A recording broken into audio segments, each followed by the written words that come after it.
Vous écoutez l'affaire Poncet-Gaudissart, deuxième partie.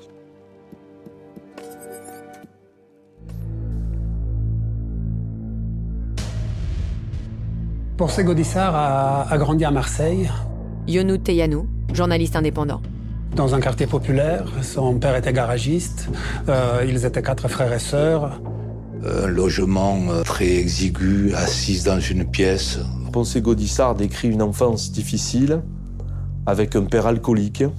Au moment où il buvait, il agressait la mère et il l'agressait souvent avec un couteau. Le jeune Poncet, le jeune adolescent, s'est opposé beaucoup de fois à son père dans ces moments-là pour défendre sa mère.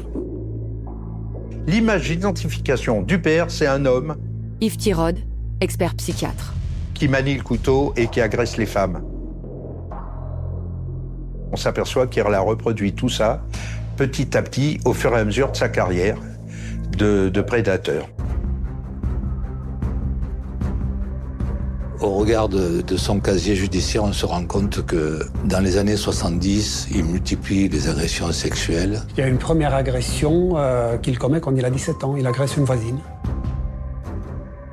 C'est quelqu'un qui a été mis en cause, voire poursuivi dans des dossiers où il se retrouvait seul, avec des femmes qui étaient seules chez elles, qu'il a manifestement ciblées de façon quasi obsessionnelle. Il attaque toujours par surprise en connaissant la vie de sa victime. Et il y a toujours les histoires de gants, les histoires de couteaux, les histoires d'immobilisation, les histoires d'humiliation. On est donc avec quelqu'un qui, certes, a commis des faits délictuels, mais ce n'est pas un délinquant régulier. Guillaume de Palma, avocat de Poncet-Gaudissart. D'ailleurs, pendant de nombreuses années, Poncet-Gaudissart ne va pas faire parler de lui, ne va pas être impliqué dans une quelconque affaire, va avoir une vie tout à fait normale, ordinaire.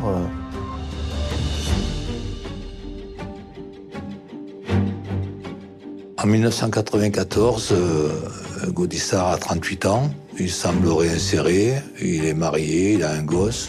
Et il tient un kiosque à journaux dans une des rues qui donne vers Notre-Dame-de-la-Garde.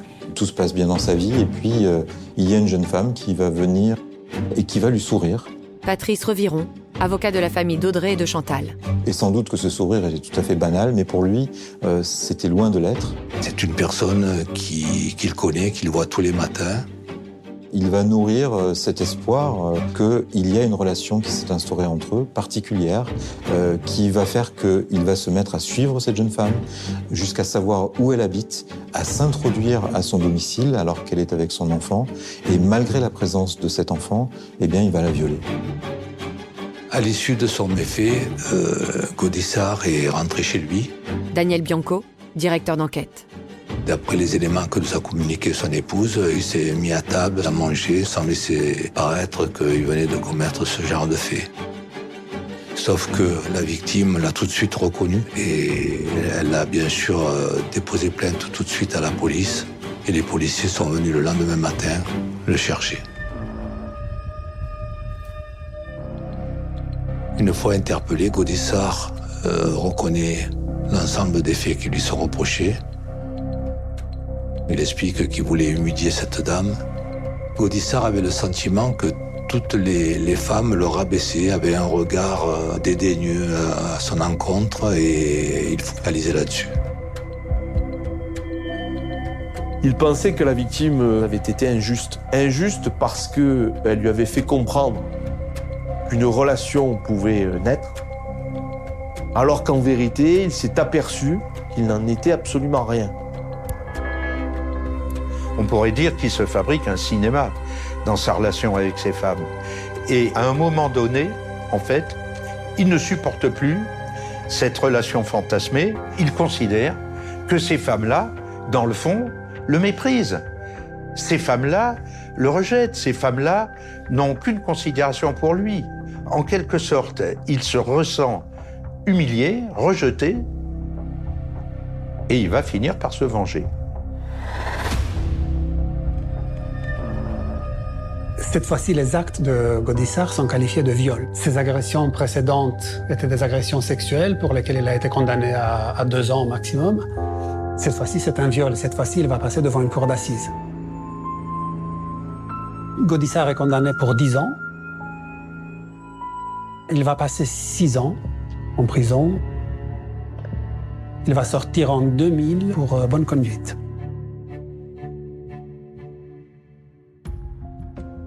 Au printemps 2004, alors qu'il est en prison et attend d'être jugé pour le viol de sa belle-sœur, Poncé Gaudissart, désormais suspect numéro 1 du double meurtre de Meyrargues, est placé en garde à vue par les gendarmes, qui espèrent obtenir des aveux.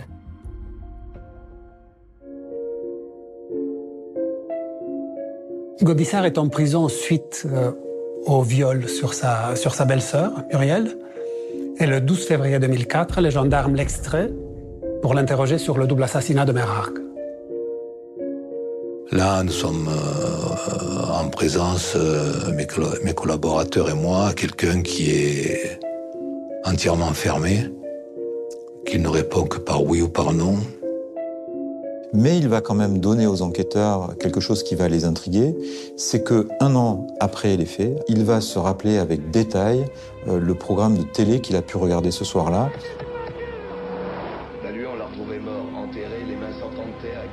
À savoir que le soir du meurtre de Meyrargues, il était devant sa télévision à regarder le film Born Collector avec Denzel Washington et Angelina Jolie. Voici l'agent de Naïf pour remercier d'avoir photographié les preuves décisives. C'est un peu bizarre, 10 mois plus tard, d'avoir une si bonne mémoire. Pour les gendarmes, c'est certainement un alibi trop précis et trop bien construit pour qu'il soit vrai. Ce qui va être un peu plus compliqué pour lui, ça va être de donner des explications par rapport aux éléments de téléphonie.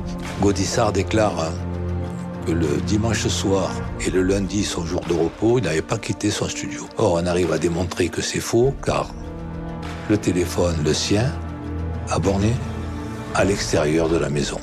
Il a admis être sorti pour prendre des renseignements sur le plan de l'organisation de son travail. Il n'y a jamais eu de bornage de son téléphone à Meyrargues ce soir-là. Gaudissart habite une toute petite pièce dans un foyer, genre foyer Sonacotra.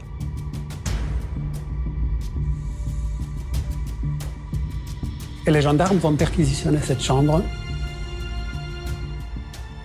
Et on trouve chez lui dans un seau 2 rouleaux de scotch qui ressemblent fortement à ceux utilisés lors de l'agression de Meyrargues.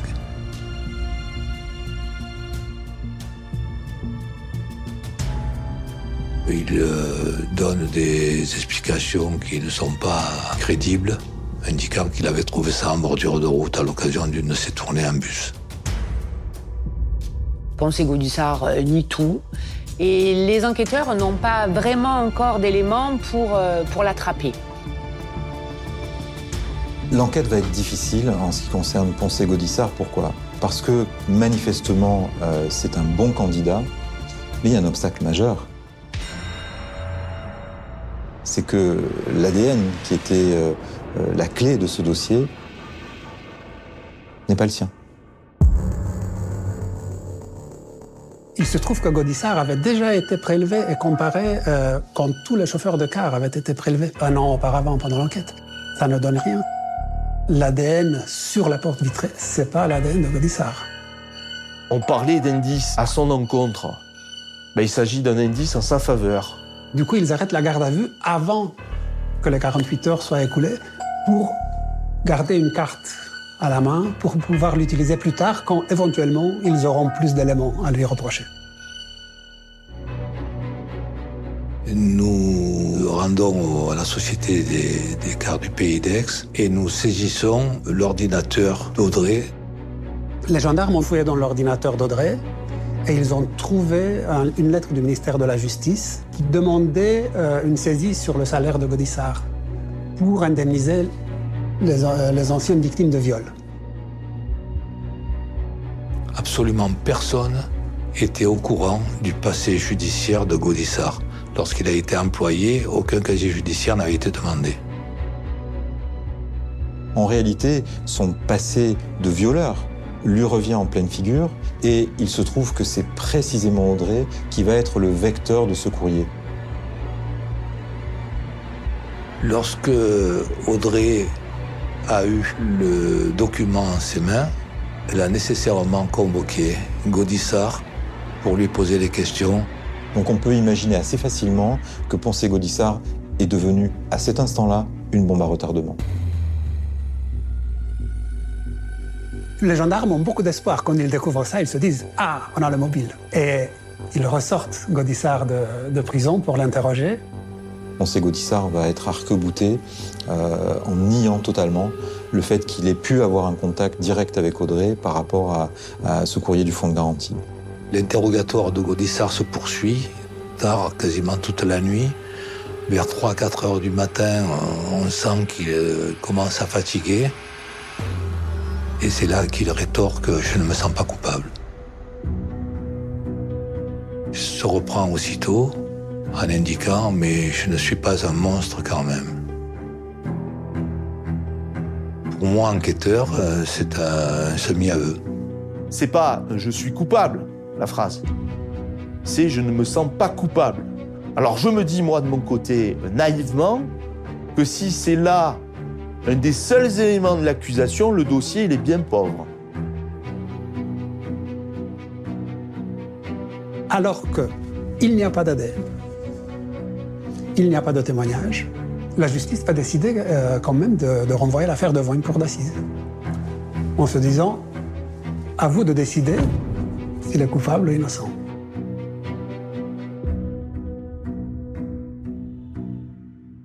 Les enquêteurs sont donc convaincus de tenir le meurtrier de Mérargues, d'autant plus qu'en 2007, Gaudissart va être reconnu coupable du viol de sa belle-sœur Muriel. Mais pour l'assassinat de Chantal et Audrey, il n'y a aucune preuve formelle de son implication. À l'été 2008, c'est un procès à l'issue particulièrement indécise qui s'ouvre devant la cour d'assises d'Aix-en-Provence.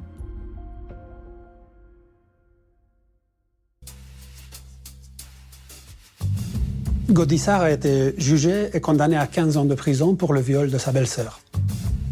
Un an plus tard, en 2008, il comparaît devant la cour d'assises pour le double assassinat de Mérargues. Ça peut pencher d'un côté comme de l'autre. Parce que il y a un constat qui est évident, c'est qu'il n'y a aucune preuve objective. Cet ADN qui semblait désigner un auteur pouvait être considéré comme la preuve inversée de l'innocence de Poncet Gaudissart. Ça n'est pas son ADN, ça n'est pas lui le criminel. Il peut aussi bien ressortir libre que prendre perpétuité. Je me devais d'être présente lors du procès, puis je voulais le voir surtout. Christine Maréchal, amie et collègue de Chantal. Je voulais vraiment m'approcher de lui. Je voulais lui demander « Mais pourquoi vous avez fait ça ?» J'avais vraiment la haine contre lui. Gaudissart, c'est quelqu'un qui fait peur. Il fait peur quand on apprend ce qu'il est capable de faire, et il fait peur quand on regarde son attitude dans le box. Je le revois même toujours. Il était très grand, d'une forte corpulence, avec énormément de tics donc sur le visage. On avait l'impression qu'il était à la fois présent et complètement absent. Il ne se sentait même pas concerné par les faits qui étaient évoqués. Poncet Gaudissart a nié farouchement avoir commis quoi que ce soit, même s'il s'exprime peu, même s'il a une attitude qui peut paraître assez désagréable, pour autant, ça n'en fait pas nécessairement un coupable. Nous étions dans une situation où, à l'évidence, c'était une décision d'acquittement qui devait s'imposer. Il y avait un doute, et le doute en la matière profite à l'accusé. Le doute profite à un accusé qui n'est pas multirécidiviste. Le doute profite à un accusé qui se livre sincèrement, qui crie son innocence, qui est révolté, qui exprime des émotions. C'était pas le cas de Gaudissart. Donc, le doute ne pouvait pas lui bénéficier. 30 ans de réclusion, dont une période de sûreté de 20 ans, c'est la condamnation infligée hier soir à Poncet Gaudissart par la cour d'assises des Bouches-du-Rhône. En 2003, à Mérargues, près d'Aix-en-Provence, il avait égorgé et brûlé une mère et sa fille. Nous sommes à moitié surpris de la décision. Nous décidons évidemment, d'interjeter appel.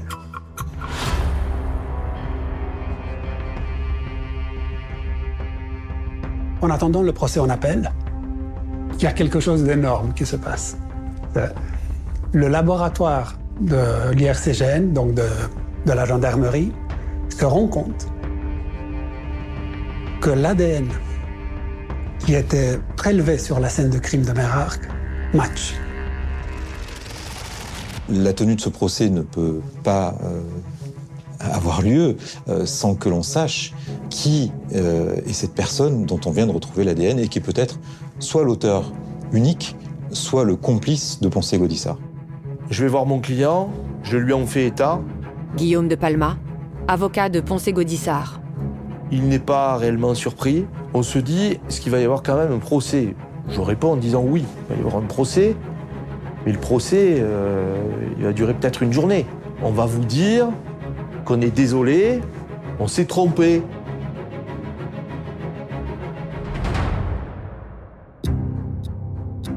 Ce fameux ADN inconnu, c'était celui d'une personne qui demeurait Compiègne, dans le Nord. Une équipe d'enquêteurs se déplace à Compiègne et fait le relationnel de cette fameuse personne qui, elle, est placée en garde à vue. Ensuite, on fait les vérifications qui s'imposent et elle a un alibi en béton. On va s'apercevoir que c'est quelqu'un qui finalement est assez simple, je veux dire intellectuellement assez simple, voire même un peu limité, qui n'a jamais quitté son département, qui manifestement ne s'est jamais déplacé dans le sud. Et c'est validé par les investigations téléphoniques, les investigations bancaires. C'est très mystérieux. C'est pourquoi cet ADN match? Parce que c'est un match à 100%, c'est lui. C'est son ADN qui est dans 3 endroits dans la maison. Donc il y a une enquête qui est déclenchée et les gendarmes vont se rendre compte qu'il y a eu une pollution dans le laboratoire de l'IRCGN. En réalité, son ADN avait été prélevé dans le cadre d'une enquête criminelle pour viol et a contaminé, on a réussi à le démontrer, a contaminé les prélèvements qui avaient été faits à Meyrargues parce qu'on a utilisé le même matériel. Finalement, cet ADN qui avait nourri beaucoup d'espoir auprès des enquêteurs et qui a été le fil rouge tout au long de l'enquête, Isabelle Sariroglou, journaliste à La Provence.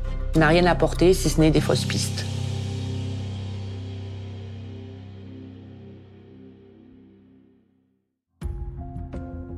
Puisque cet ADN ne correspond pas à une personne présente sur la scène de crime, les avocats de Poncé Gaudissart ne peuvent plus affirmer avec force que le vrai meurtrier est peut-être dans la nature.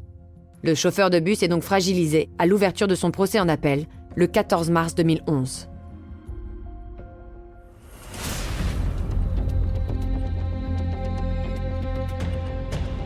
Le procès en appel de Gaudissart s'ouvre en 2011, à Draguignan. À partir de ce lundi, la cour d'assises du Var va rejuger cet homme. Il encourt au maximum la réclusion criminelle à perpétuité. Les jurés ont 5 jours pour démêler ce casse-tête judiciaire. On arrive cette fois-ci devant la cour d'assises d'appel avec un dossier qui est quand même beaucoup plus simple puisque Poncé Gaudissart ne peut plus se retrancher derrière l'ADN en disant « ça n'est pas le mien, je suis innocent ». C'est un élément qui le mettait hors de cause. C'est un élément qui est neutralisé. La présidente, qui a le droit de conduire son audience comme elle le désire, elle a commencé par le témoignage de Muriel, la belle-sœur qui avait été violée par Gaudissart. Et quand Muriel est arrivée à la barre, le procès était joué. Elle a raconté avec une émotion tellement forte l'agression, avec des détails horribles à entendre. Elle est arrivée, elle tremblait, elle était vraiment détruite. Physiquement et psychologiquement. Donc ça va renvoyer des images de ce que Chantal et Audrey ont pu vivre. J'ai été plus jugé sur mon passé que sur le fond du dossier, ont été les premières paroles prononcées par Poncé Gaudissart. Pendant le procès, nous avons bien perçu le fait que l'ensemble de ces victimes, depuis des années et des années, pèserait certainement lourd dans la décision. Guillaume de Palma, avocat de Poncé Gaudissart. Et que même si c'était des affaires qui n'avaient rien à voir avec l'affaire pour laquelle nous étions jugés, ça pourrait participer à la construction d'une décision où on se dirait après tout, c'est pas si grave que cela. Après tout, c'est pas si injuste que cela. Il le mérite bien. Il doit payer pour l'ensemble de son œuvre. Je me rappelle encore les regards des jurés, et notamment les regards de femmes jurées, quand Gaudissart parlait. Yonou Teyanou, journaliste indépendant. On lisait dans leurs yeux qu'elles n'ont pas envie que ce type-là se retrouve à nouveau dans la rue à agresser des femmes. Les derniers mots qu'il aura, ce sont « Je ne suis pas un saint, mais je ne suis pas un assassin ». C'est terrible pour les proches, parce que je pense que pour faire le deuil, on a besoin d'aveux. L'avocat général a demandé la même peine qu'en première instance, 30 ans de prison avec 20 ans de sûreté.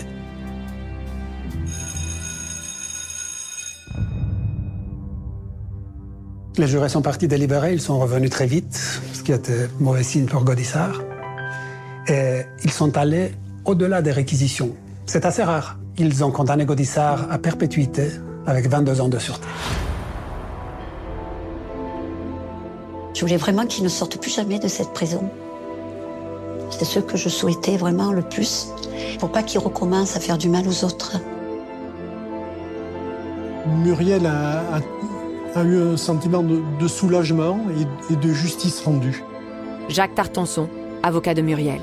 Ça s'inscrit dans le cadre de cette espèce de sentiment de compassion qu'elle avait par rapport aux deux personnes qui, elles, n'ont pas réchappé aux griffes de Gaudissart, alors qu'elle reconnaît qu'elle a eu la chance d'y réchapper.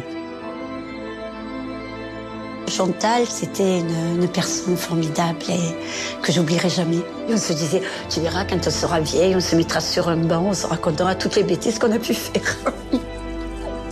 Voilà. Puis Audrey aussi, c'était une petite bien qui était bien élevée, qui avait des valeurs.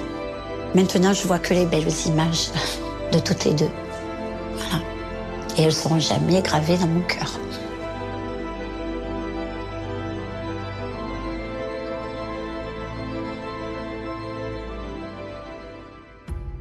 Emprisonné à Bordeaux pendant 15 ans, Poncé Gaudissart est mort en prison le 19 novembre 2019, à l'âge de 63 ans.